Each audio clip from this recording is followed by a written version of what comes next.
Today we are in Skopje, North Macedonia.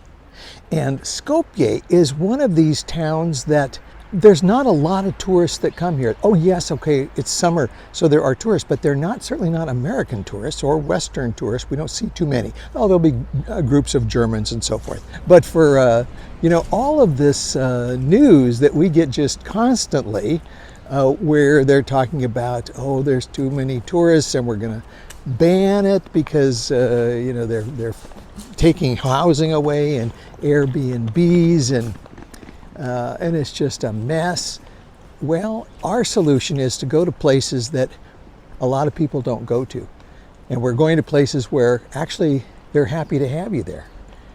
Yeah, that's right. Don't you agree, Tanya? Mm-hmm, I do. Yeah. And Skopje is one of those places. Okay, they're Eastern European, so they're a little bit more reserved.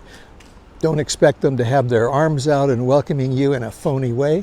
But they're nice people, and we're going to take a look at this town.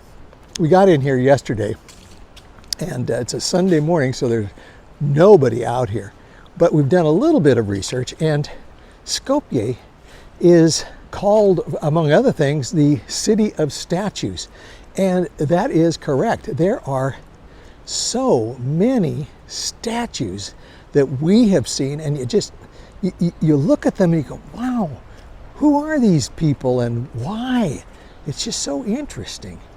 Here's the river that goes right through the middle of town. It's a very walkable city, and we're going to go look at some of the highlights of it this morning. One of the alternatives to staying in an Airbnb, of course, is staying in a hotel, and we are staying for 4 nights at the Holiday Inn in downtown Skopje.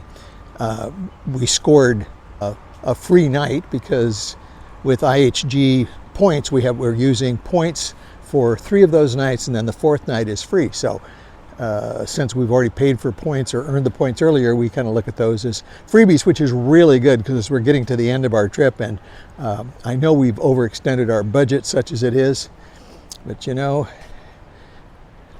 only go around once, and it seems like that time is getting shorter all the time.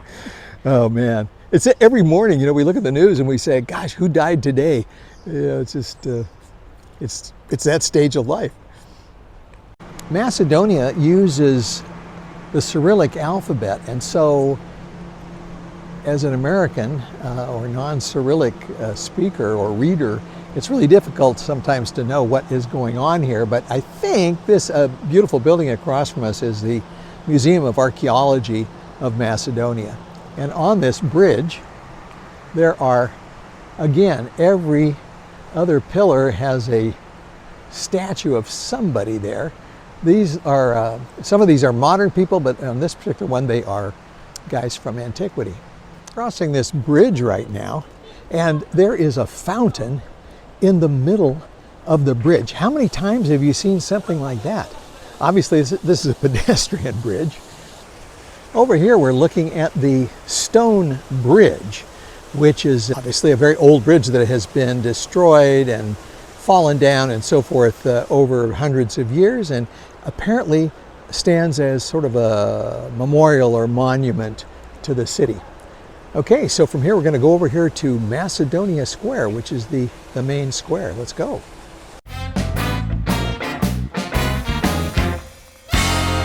Right in front of the stone bridge here is another statue of a group of men. I'm not sure if they are scholars or they represent different occupations. I think that's it. Looks like a worker there. There's a guy who's reading a book. There's a guy with a briefcase. But there are just statues everywhere. It is just really, really interesting. We're coming over here into Macedonia Square, which is the primary square of Skopje, and it is dominated by a statue of Alexander the Great. We'll go check on him in a second. In 1968, Skopje endured a tremendous earthquake, and about 80% of its buildings were destroyed. And so there's been a massive rebuilding. project, some with modern buildings, some with, restoring buildings back to their previous glory. Right across the way here is the Marriott Hotel. The statue of Alexander the Great, of course, dominates the Macedonia Square here. Alexander was an amazing guy. He was the son of King Philip II, who died, and his son Alexander took over at age 20. He only lived to age 31 or 32, but in that time period, he conquered just huge amounts of territory, including much of Greece, and on his way to Persia or modern day Iran. And I mean, it was just incredible. Of course, when he died, most of that all went away. But for such a young man and in such a short period of time, he really did a lot of pillaging and conquering. Oh, I shouldn't say pillaging. I don't know how. Maybe he was very, very magnanimous and charitable to his victims. So from the main square, we're heading now down Macedonia Street, which apparently is, during the weekday and so forth, is a very lively place with lots of bars and so forth. But of course, on an early Sunday morning, that's not going on, which is actually kind of nice.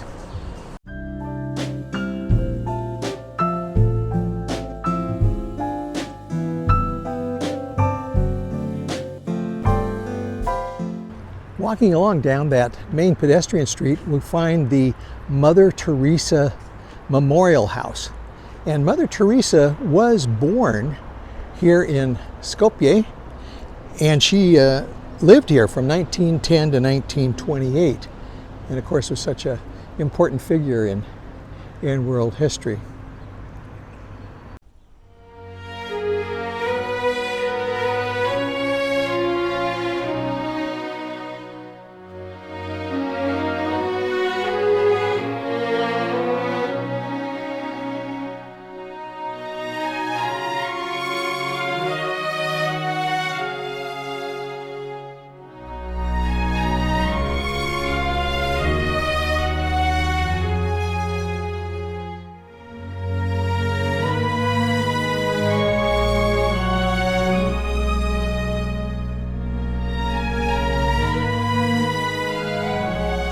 And of course, wherever you go in the world, the ubiquitousness of Coca-Cola, Starbucks, Burger King, and McDonald's. But here, right in the square, is the huge Coca-Cola sign.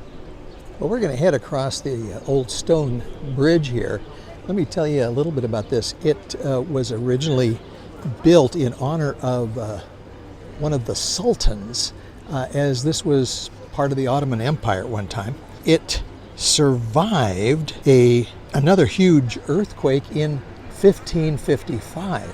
I'm not sure if they're finished having earthquakes here or not, but certainly we hope that one won't happen while we're here. But it's been rebuilt over the ages and kind of stands as a testament to the resiliency of the Macedonian and Skopjean people.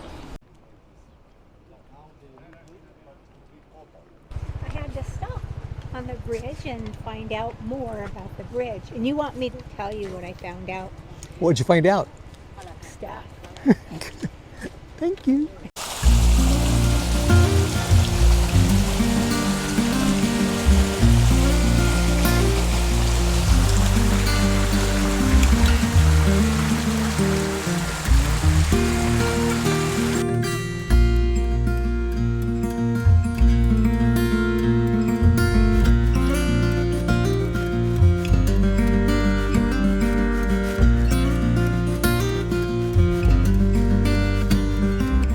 So a very somber and poignant building here is the Holocaust Memorial to the Jews of Macedonia who perished in the Holocaust. It's quite an impressive structure.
Our adventure this morning is to see if we can explore the Kale Fortress. And this sort of overlooks the city of Skopje. It was built, well, there were parts of it that were built at different times, of course, but it's roughly 2,000 years old and was thought to have been constructed during the time of Emperor Justinian I.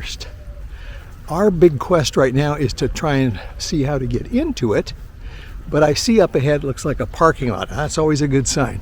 But it's withstood, parts of it have withstood earthquakes and sieges and that sort of thing, but apparently a lot of it fell apart during the great earthquake of 1963.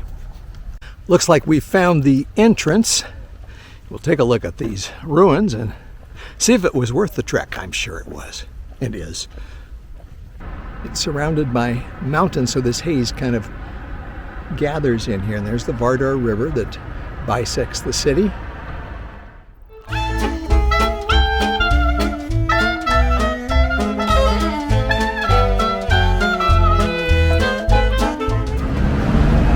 In Skopje, you'll see these double-decker British-style buses, and you might think, oh my, the British sent a bunch of their buses over here. Well, that may have been true years ago, but apparently what happened is during the great earthquake of 1963, a number of the buses, of course, were destroyed in the earthquake, and so now these double-decker buses come from China.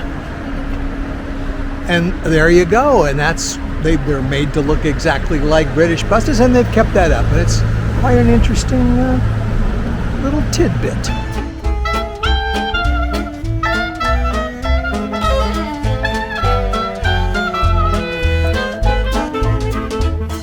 Well, travel fans, this is our final morning here in Skopje, North Macedonia. And we just want to do a little kind of a wrap up here. It's a beautiful morning today. We stayed at the Holiday Inn, and it's right here. It was formerly the Grand Hotel when it was originally built, and it is right in the center of things without being overly busy. It's right by the river. It's a very nice property. For people that are using IHG points, that is exactly what we did, and we stayed for 4 nights, and so we paid for 3 nights with points, and then when you do that you get a 4th night free. So that's what we did, and that turned out to be very, very nice. So we just want to do a final wrap up here, and we both really enjoyed our time here in Skopje. We didn't explore other parts of North Macedonia other than taking an hour trip yesterday out of town to visit a friend in another little village. But it's a nice country. It's a place you should probably visit, read up, get a little bit of history under your belt before you get here, and I think you'll have a great time. And you sure as heck won't be bugged by lots of tourists. There were some tour groups, of course, that were looking at all the statues and so forth. But Tanya, did it seem like a great time for you? Oh, it was a wonderful, wonderful visit. And it's a unique city. Yeah. And very enjoyable. Yeah, great. So thanks for watching. We'll see you again in the next video, and bye-bye.